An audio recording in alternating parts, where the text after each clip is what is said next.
Network Entertainment. Yung pinaka nagbe-benefit from AI, yung highest performing at saka yung lowest performing. Kasi yung mga tao na highest performing, alam nila, magaling na sila, ginagamit nila yung AI to enhance themselves further. Tapos yung lowest performing, basically, kulang sila ng skills. Pero yung kulang nila sa skill, napupuno ng AI. So kunwari, hindi sila masyado magaling sa grammar o mga ganyan, pwede na silang tumapat dun sa mga tao na sakto. So, nandun ka na naman sa, okay, kung lahat pantay-pantay na, saan na magkakatalo?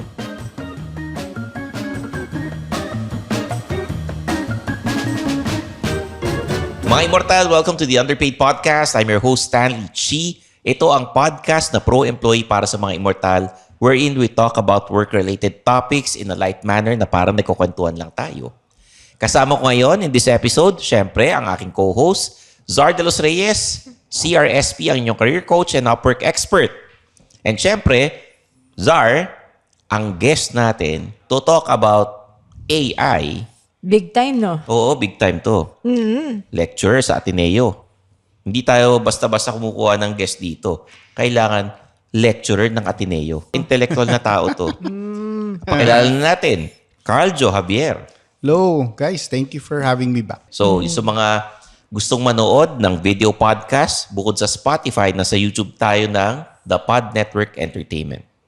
Yun. Nice. So, sige, simulan na natin to. Carl, ano na bang ginagawa mo sa buhay ngayon? Okay, so, last time, iba yung project ko. Ngayon, I am an AI ethicist. So, I work with a company called Data and AI Ethics PH para mag-advance ng AI. Sige, ano bang, Ang daming. pwede mo bang i-explain kung anong trabaho mo as an AI ethics na ano? Yeah.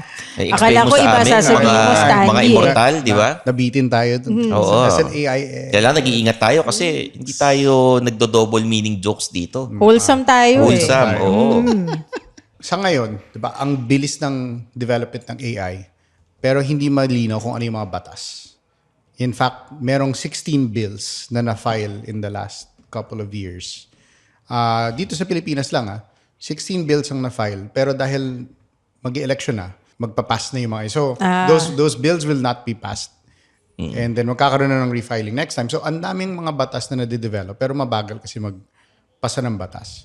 So, in the space na walang malinaw na batas, walang malinaw na rules, doon pumapasok yung konsepto ng ethics. Na ano bang tama, ano bang proper. So, medyo philosophical, di ba? Okay. Ethics is philosophy So, Tama ba yung mga taong naggagamit ng AI para i-post yung picture nila nakasando na may mga muscle na ano? Yung Ayun mga ang uuso tanong. ngayon. unethical behavior ba Oo. yun? Oo. Kasi kung kunwari, gumawa ka lang ng picture mo, wala namang nasaktan. So, pwede mong sabihin na wala naman nasasaktan. Paano kung ginamit sa Bumble tsaka sa Tinder pang catfish? Tapos pagkita nyo, iba. Diba? So, Parang, babe, Or yung mga deep fakes, no? oo. yes. So, yun yung challenge ngayon. Kasi, one, wala ngang malinaw na batas. Two, para sa akin kaya masaya mag-aral ng ethics ngayon is because ang daming tanong na, for example, ganyan, kunwari, may nililigawan ako. Okay ba na gumamit ako ng AI para gumawa ng messages para maligawan ko siya? Makes sense, no? Love letter, di ba? Chat GPT, tatanungin mo, can I create a love letter for my crush? Ganun. So, yes, no. Again, ang maganda sa ethics, kailangan pag-isipan and then walang malinaw na sagot. Pero kailangan aralin natin. So, dagdag mo dun sa panliligaw. Kung ethical yung gumawa ko ng love letter with the help of ChatGPT, what if may pinopormahan ako, tapos sabi ko dun sa AI, analyze mo lahat ng post niya. Oo. Ano mga pwede ko sabihin para magustuhan niya ako? What if ganito? Sa trabaho, sabihin mo sa AI, gawan mo ako ng speech para ito yung gagamitin ko pagka naging speaker ako. Cover letter. Or Ganon. Proposal letter o kaya yung mga pang-presentation, gawan mo ako ng ganyan. So, kunwari, may talk ako. Nakapag-speech na ako before. Pwede ko ibigay sa AI. Ito yung mga gusto ko sabihin. Tapos, pwede siya mag-output ng bagong speech na mas relevant for now. Okay ba yon? Ako, tingin ko okay lang. Kasi yung original material, ako naman nagsulat. Parang kunyari, nag-away kayo magjowa. Tinanong mo yung AI, anong gagawin ko? Inaway ako ng ganito. Tama, di ba? Oo, kasi Pero paano may gumawang ganun eh. Minsan maganda yung sagot niya. Oo. Oo. Actually, one of the top uses ng AI ngayon is personal coaching. Yung mga tao na walang kausap, so ginagamit nila para coach, mental health, support, Tama ganyan. naman. Gawin ko nga ngayon. Try mo. Try ko, ChatGPT, di ba? ChatGPT. Malungkot ako, Brad. Anong... ChatGPT. Pero ang ganda nung nandun sa context ng panliligaw. Oo. Kasi kung iisipin mo, kapag yung nanliligaw sa'yo, gumagamit nga ng AI. Oh. I mean, the fact na, kunwari, ikaw medyo, may problema ka sa grammar, di ba? O ano na yan, Stanley? Tinanong ko sa ChatGPT, gwapo ba ako? Ay, Ano ang sabi? sinagot? Siyempre naman, ikaw pa, si Stanley G. May humor, wit, and sex appeal. Oh, wow. Kung suplado ka, Tingnan mas mo. nagiging mysterious at charming ka pa sa iba. Kaya Yan. walang duda, Yan. gwapo ka. Yan yung Ang mali. tanong, okay ba? Gumaan ba feeling? Ethical ba yung... Tatanungin ko, binobola mo ba ako? Alam mo sa akin, unethical siya. Actually, may bias, May bias. unfairness. Yun lang.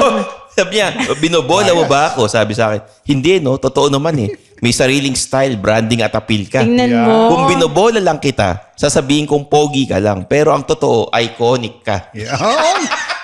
At tanong, Stanley, binabayaran mo ba yung ChatGPT mo? Libre nga, hindi ako nagbabayad eh. Wala na. Actually, yan ang rason. Hindi ako nagbabayad. Yan ang rason kung bakit kailangan mag-aral ng ng AI ethics. Yung mga ganyan. Yung mga ganito yung mga... Oo. Ni Stanley nakakasira na. Wala akong kausap eh. Tinanong ko lang si ChatGPT. Yun nga eh. Bearing in mind, Alam mo, AI si- sometimes hallucinates. Okay, so pinag-aaralan mo to. Paano mo i-apply itong AI ethics? Ano, magpapapasa ka ng batas? Ganon? Kasama yan, meron kami mga policy... Ano to, NGO? Yung advocacy group for now ang tawag namin. Pero kunwari nagka-consult kami with certain government institutions and with companies. So simplest kind of engagement, kung meron kang company na hindi nyo alam kung dapat ba kayo gumamit ng AI, we can come in, we can give training, turuan namin ng AI basics, how to deal with it. Kasi tingin ko, mahalagang mahalaga, pero hindi naman kailangan lahat ng company bilang, kailangan AI na, tapos lahat gagawin natin. Yeah. So, kailangan pag-aralan siya ng bawat kumpanya. Tapos, yung goal namin is, supportahan namin yung mga nag-aaral para mas maayos yung paggamit nila ng AI. kanina sabi mo, advocacy group. Para siyang NGO. Parang NGO. Oo. Malaki sweldo, hindi. NGO to, Stanley. Oh, bakit? May NGO na mayaman, may NGO na mahirap. Parang diba? non-profit. Sa ngayon, yun nga, advocacy group pa lang siya. So, hindi malaki ang... Magkano ang sinisweldo ng isang empleyadong nasa advocacy group? Pakisulat. Ayaw. Malaki. Depende. Ganun. Oh, malaki sweldo nito. AI eh. Certified nga siya eh. Kaya Di nga. ba? Madami kang certifications. Oh. Magkano uli isang unit sa Ateneo? Magkano uli isang unit sa Ateneo? O hindi na AI to, yung sa Ateneo na. Nalagay naman natin. Naalala yung ko ano. actually. Nakalimutan ko na eh. Ako naalala ko. Hindi nga, magkano yung ganun? Sulat mo lang. Ayan o. Sige. Go. Yung Ateneo. Okay. Sorry kasi, di ba meron tayo sa underpaid, pinapasulat natin yung sweldo. Nakakalimutan ko rin kung magkano yung kinikita ng mga in-interview natin. Oo, nawawala sa loob ko. Pero sa AI, malaki sweldo nun. Kaya ayaw isulat eh. Globally ah. Oo. Kaya lang baka domestic rate siya eh. Domestic for now. Parang Domestic, parang oh. provincial rate, parang gano'n. Kumbaga sa Pilipinas. Filipino. No? Local Oo. rate. Okay. Sino yung the team behind the advocacy group? Di ba? Usually may mga lalaking companies ito sa ibang bansa. Di ba? Yeah, so ang co-founder ko dito si Dominic Ligot. He also runs a company called Zerolytics. And so kaming dalawa yung Data and AI Ethics PH. Kami yung So, dalawa kayo dito. Okay. co-founders. Ayan, Timo, ang bilis mag-search ng AI ko rito. Oh. Mabilis ba? Magaling. Oh. O, di ba? Talagang CSI ata itong kasama natin, di ba? Anong na-discover mo, Zar? Ito, may LinkedIn na nga ako eh. Ayun. Ano? Technologist, social impact, data ethics, AI. Yun ang Ay, si title Doc niya. actually, yung biggest current achievement or biggest recent achievement is naglabas yung British Embassy ng report on AI written by 300 different authors. Kasama siya doon on AI safety. So, Okay. 300 authors. Basta large number of authors from all over the world discussing AI safety. Okay. Sa AI, pwedeng mawalan ng trabaho yung mga nagpe-present ng storyboard sa advertising agency. Kasi pag may tinatype ka, parang pwede mo na ipakita ito yung itsura niyan. 'Di ba? O kaya storyboard sa pelikula. 'Di ba? Nakikita natin yung mga trailer na fake, yung kayari, Fantastic Four in the 50s na ano yung yung itsura Wes nila. Anderson na Ito yung mga X-Men, artista, yung mga yeah. ganon, 'di ba? O ginagawa nila. So pwede yun pwede silang mawalan ng trabaho. So I think top concern yan, yung mawalan ba ako ng trabaho dahil sa AI. And ang totoo dyan, titignan natin kung anong industry at saka kung ano yung ginagawa. Ang interesting, I think, is akala natin, pag pinanood mo yung mga sci-fi, usually yung manual labor yung pinapalitan ng robot sa mga movies. Pero nangyayari ngayon, white-collar work, information working na papalitan kasi yun yung madaling palitan, quote-unquote, na jobs. But at the same time, ang mawawala is yung pinaka-lowest level task. Sa white collar. Oo, sa white collar. So, kunwari kung copywriter ka na hindi masyado magaling, kunwari yung mga nagsusulat ng website, pwede ka mag-generate lang you can use generative AI to make the website copy. Pero, depende rin. So, for example, logo. Ba, as a fine artist, Yes. isipin mo, dapat binabayaran yung logo. Oo. But at the same time, kung may tao na gumamit siya ng AI para gumawa ng logo imbis na mag-hire ng artist, yung tao na yun, malamang wala rin naman siyang budget para i-hire yung artist na magaling anyway. So, nasa level of skill. So, yung lowest level of skill, yun yung mawawalan. Alam mo dati, nung pandemic, yung mga magagaling mag-Photoshop, parang nawalan ng ng power kasi nagkaroon ng Canva. Yan. Inuunti-unti na Tapos may makikita ka yung, ChatGPT, magtatanong ka, bibigyan ka ng ideas, di ba? So, inuunti-unti na tayo. Yung minsan yung creative work, kailangan pagalingan na lang. Tapos, kailangan mas creative ka kasi yung ChatGPT na libre, may mga glitches pa yan. Hindi pa kasi ganun ka-creative. Lahat naman sila hindi pa. So, kailangan, madiskarte pa rin tayo. Kaya yung findings, yung pinaka nagbe-benefit from AI, yung highest performing at saka yung lowest performing. Kasi yung mga tao na highest performing, alam nila, magaling na sila, ginagamit nila yung AI to enhance themselves further. Tapos yung lowest performing, basically, kulang sila na skills, pero yung kulang nila sa skill, napupuno ng AI. So kunwari, hindi sila masyado magaling sa grammar o mga ganyan, pwede na silang tumapat dun sa mga tao na sakto. So, nandun ka na naman sa, okay, kung lahat pantay-pantay na, saan na magkakatalo? Pagalingan na lang kayo. Kumbaga, lahat marunong na mag-Photoshop, lahat marunong na mag-edit ng videos, di ba? Actually, sabi ng friend ko yung nawala ngayon, alam mo yung nauso sa Facebook yung pa-edit naman, tapos may pictures. Ang galing ganyan. Tapos ngayon, wala na kasi gagawin na ng AI yan. Kaya phone mo, di ba? Gagawin mo na lang, tapos ginagawa na niya. Even yung when I edit videos via CapCut, yung paid, mas dumali yung buhay ko kasi yung subtitle, ginagawa na nila. Intuitive na siya. Oo. Meron pa ka Tagalog na subtitle, nagagawa na. Very minor ang revision na pag sinabi mong tinatamad ka mag-edit, wala ka ng dahilan. As in, sobrang bilis na talaga.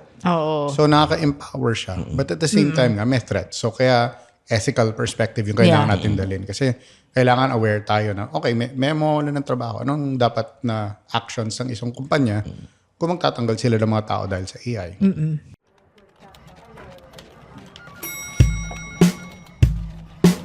Hello everyone! Ako po si Baus Rufo, ang host ng podcast na Kaya Pa Ba? Ang pinakabagong talk show kung saan tinatanong namin kung kaya pa nga ba talaga? No, it's an interview show featuring my favorite content creators, celebrities, or just my favorite taga-benta ng turon. Who knows? Go listen to it now on Apple Podcast and Spotify. Pwede bang gamitin yung AI sa eleksyon? Alam natin na malaki yung chances of deepfakes. Kasi ang problema, I think, so eto medyo political journalist perspective. The problem isn't the actual news stories. It's yung dami ng news na hindi na natin alam. Sa sobrang dami, ano ba yung totoo dito? Ganyan. Yeah. So, using AI, pwedeng marami lang yan, tapos marami mag-post.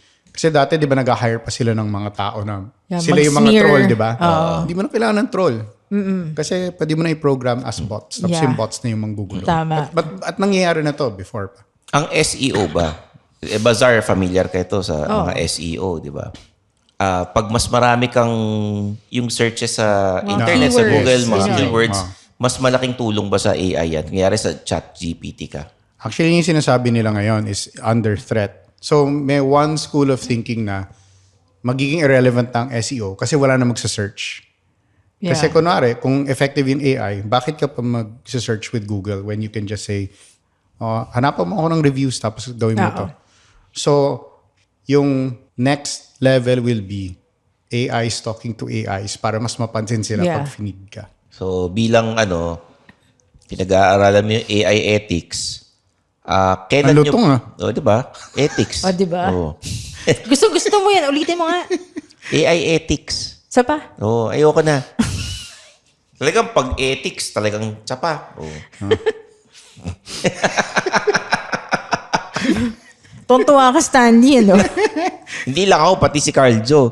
Gusto mo eh. Oo. Yung, Paano bilang tayong mga employees, ano yung mga pwede mong ipayo para hindi tayo ma-phase out ng AI? Siyempre, si Zar, eto, recruiting manager, di ba? Uy, hindi na. Senior recruiting manager. Ano na bang posisyon mo ngayon sa Upwork?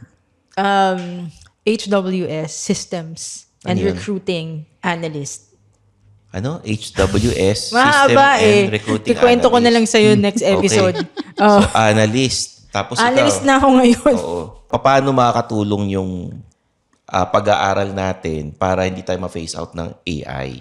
so, yun yung first step of thinking na baka ma-phase out ako. Pero ang totoo naman yan, may AI o wala. Dapat iniisip ko kung ma-phase out ka. Diba? True. Ikaw, Stanley, nakailang career change in advance. Alam ko, Zar, di ba? Ikaw, lagi kang kumukuha ng certifications. Yeah, So, yeah. ganun naman dapat. It's just that the abilities of AI are so much bigger na kung low value talaga yung ginagawa mong work, nasa panganib talaga. Kaya nga yung nangyayari ngayon, hindi ko alam kung yun na yung conversation dito sa Pilipinas, pero kunwari sa West, nagiging conversation na yung universal basic income. Kapag masyadong powerful lang AI, will people have no jobs to do? Yeah. Yun, yung parang medyo high-level philosophical, ethical conversation. Sa atin, hindi pa yata yun yung iniisip. So, anong pwede mong gawin? Mag-aral. Tapos, mag-focus sa, kung may mga bagay na magaling ka na nagagawa ng AI, edi move away from that and go to kung saan ka magaling. Na ikaw lang makakagawa, na hindi magagawa ng AI. So if a future-proof mo yung sarili mo. So, kung magaling kang sa blue collar, hindi, ito Actually, Yeah. safe yan. yun naman yung hindi mapapalitan yung blue collar eh. So, kung magaling ka doon, magaling ka sa ibang bagay, pwede mong pag-aralan yan. Yung white collar naman, sa companies eh. Oo. Pero kung may sarili ka negosyo, medyo may edge ka rin.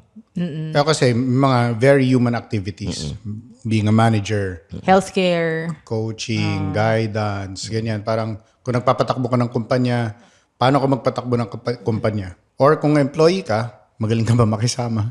Diba? Or aralin mo rin yung AI, di ba? Yeah. So, yun. Empower yourself with Yeah. that. And then lean in on certain things na hindi talaga. Kasi kunwari, I'm in marketing. Pero kasama sa marketing, networking, Yeah. client engagement, ganon. Hindi magagawa ng AI yung client engagement for you eh. So Tama. then you become more important sa ahensya, di ba? Parang Oo.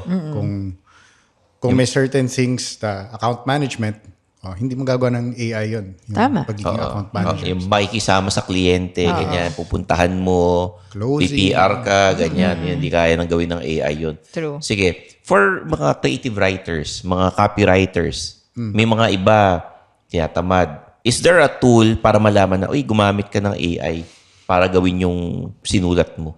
So one, maraming AI detection tool. But at the same time, sumasabit din siya. One is, may nagkakaroon ng false positive na Yeah. sasabihin niya na AI, pero hindi. I don't know if na-experience ito yung sa Instagram, yung gawa ka ng post. Tapos itatag ng Instagram na made with AI, kahit na hindi. Yeah. Because, di ba, AI writing is usually parang middle kung ano yung standard. So, minsan napagkakamala na AI kahit na hindi. So, ako, I don't trust it. I do think na kung creative writing, kunwari, tumutula ka, you should be so focused on your craft na yung lines mo mismo, hindi. Pero kunwari, nag-research ka, ganun. Pwede kang gumamit ng AI for research or for idea generation. Halimbawa, nagsabi ka kay AI, gawan mo ako ng tula, 100 words.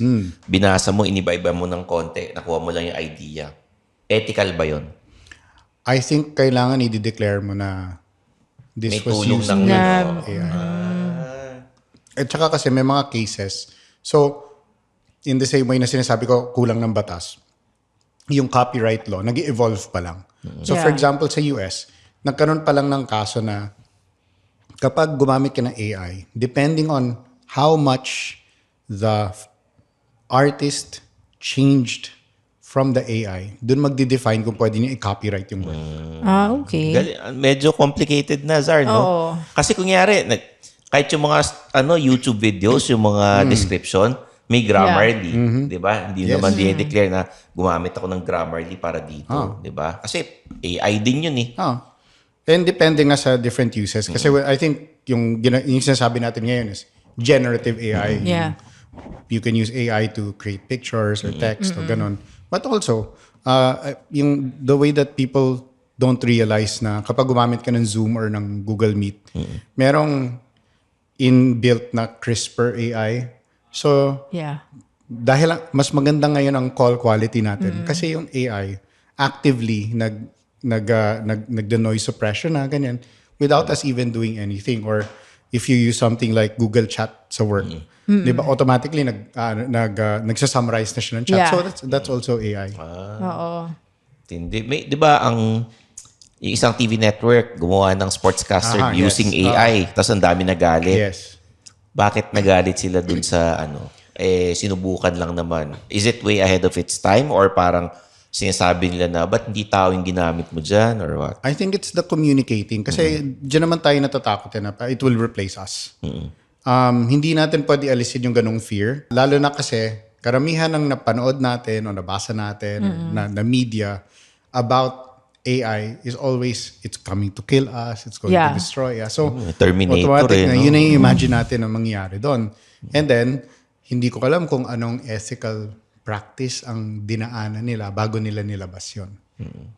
Pero kasi hindi sila nag-communicate with the audience. Yeah. I think nakikita din natin to, for example, yung may isang website na naglabas ng comics, na AI-generated comics. Nagalit yung mga tao. Oo.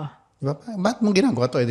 Sana nag-hire ka ng comics artist. So it really depends on what the agreement is that you have with your audience.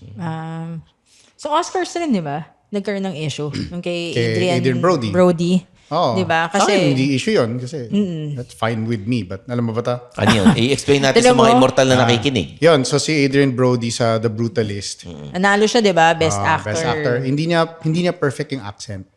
So ang ginawa nila, dinideliver niya yung lines niya. Tapos finid nila sa AI para mas sumakto dun sa tamang accent. Accent. So, yun yung concern. Ano ba yung mga, ano ba yung role niya dun? Architect siya dun eh. I am an architect, mga ganun. Architect na anong country? I am an architect who works in India. Ano ba? Stanley. At saka maraming nagalit nun kasi gusto nila manalo si Timothy Chalamet. Kasi kumanta talaga si Timothy Chalamet. Ganun. Oo. Kasi si Bob Dylan yun, di ba? Yun. Kaya yun, dami rin nagalit kay Adrian Brody. But also kasi, for example, for film, sobra kong na-enjoy. Alam mo yung Beatles na 6 hours na Beatles documentary na they needed AI para ma-isolate yung voices ng Beatles. Kasi, di ba parang pag nag-recording kayo ng mga mics lang, tapos maraming noise, maraming ganun. So, gumamit sila ng AI to enhance the audio para ma-isolate yung voices, para narinig mo sila nag-uusap. So, there are these uses that are really creative and we would not have that art kung hindi siya nagamitan ng AI. So, depende kung saan mo gagamitin yung AI. So, kaya siya ethical magiging practice. magiging ethical siya o hindi. Naku, Tama.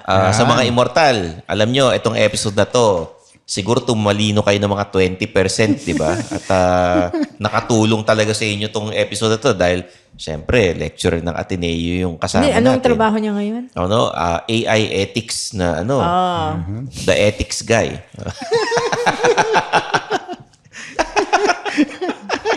Ang pangit kasi pakinggan pag ethics girl, di ba? Ethics guy, di ba? Carl, maraming salamat. Sinamahan mo kami rito. It's very informative. It's a very informative episode, Zar. Kahit hindi tayo Englishero. Oo nga Hindi grabe. kasi tayo, taga Ateneo Hindi kami taga Arneo. Yeah.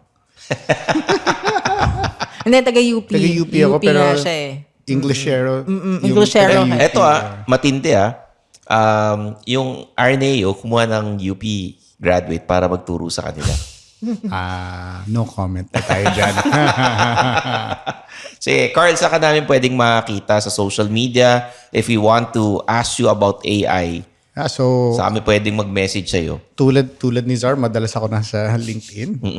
So, Post nga yan ng post post ako ng post. Kung gusto niyo matuto lang Yeah, about AI ethics, mga concerns. Di ko alam kung nakita mo yung latest post ko, yung AI tinuruan na maglaro ng Super Mario. So, as a benchmarking tool. So, ayan. Okay. So, nasa LinkedIn ako, Carl Joe Javier on LinkedIn, at Carl Javier on Instagram. You can also look for Data Ethics PH kung gusto niyo ma-follow. Yun. At hindi lang to Ateneo professor or AI ethics guy. Rin siya? Writer. This guy's an artist. Yung mga tipong tumatambay sa Cubao X. Doon nga siya papunta Yan. Di ba? Tumatambay sa ko 15 years Tumatambay. ago. Tapos yung mga tumitingin sa kalawakan. Why is the sky blue?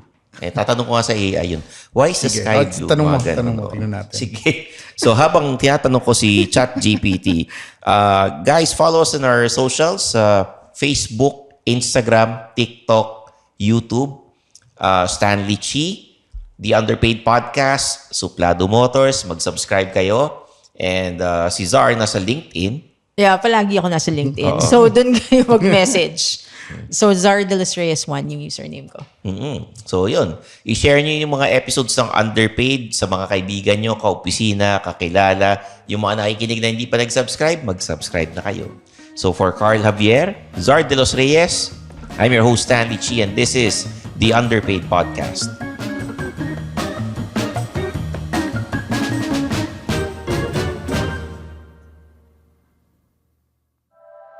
The opinions of podcast creators, hosts, and guests are not necessarily reflective of the official stance of the Pod Network Entertainment, its hosts, or other network programs. The content created by the people behind the podcast is personal and not meant to harm any religion, ethnicity, group, organization, company, or individual.